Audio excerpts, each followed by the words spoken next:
पहिल्यांदा एकमेकाला कुठं कधी पाहिलं होतं? असं आहे, खरं तर आमचं काही जुनं नातं नव्हतं. नातं जमावणारा कोणतरी एक मध्यस्थी असतो.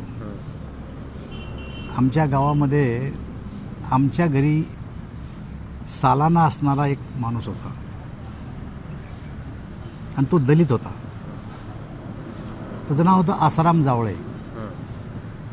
मी आमच्या कॉलेजमधून आलो, घरी शेतात बसलो, तेव्हा तो आसाराम जावळे चालला होता.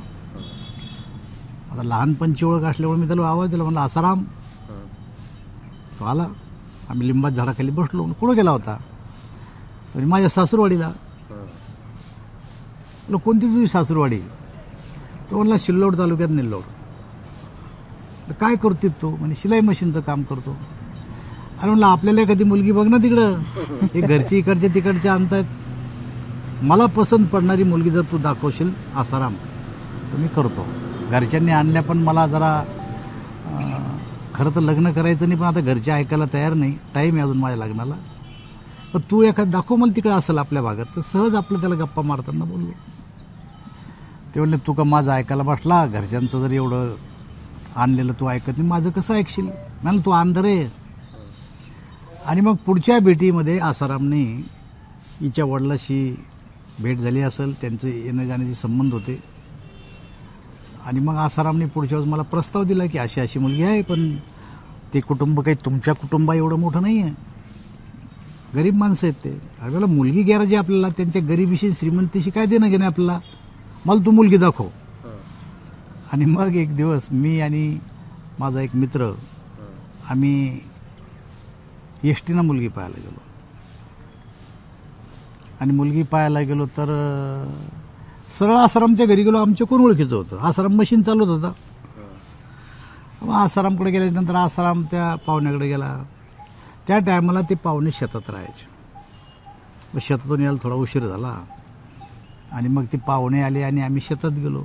पाहुण्याने आम्हाला जेवू घातलं आणि जेवल्यानंतर पाहुणे म्हणले मुलगी आज नाही आहे इथं, ती तर मामाच्या गावाला गेली तिच्या.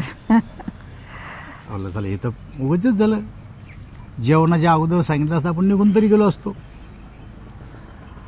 आणि मग जेवण बिवणं झाले, मग आम्ही निघलो परत. तर यांच्या शेताजवळ एसटीचा स्टॉप होता.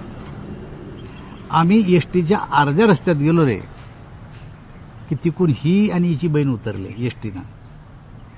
आणि मग पाहुणे म्हणले अरे ते मुली तर आल्या म्हणे आमच्या. पुन्हा आलो त्या शेतात त्यांच्या.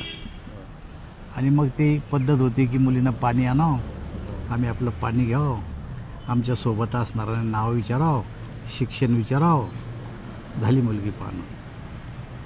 साधारणतः उंची, रंग या गोष्टी पाहिल्या जायच्या. याच्या पलीकडं काही फार तू माझ्या कुटुंबात आल्यावर माझं कुटुंब असं आहे, मग तुला ते जमल का वगैरे जे आत्ता चालतंय ना, अशी पद्धत पूर्वीच्या काळात नव्हती.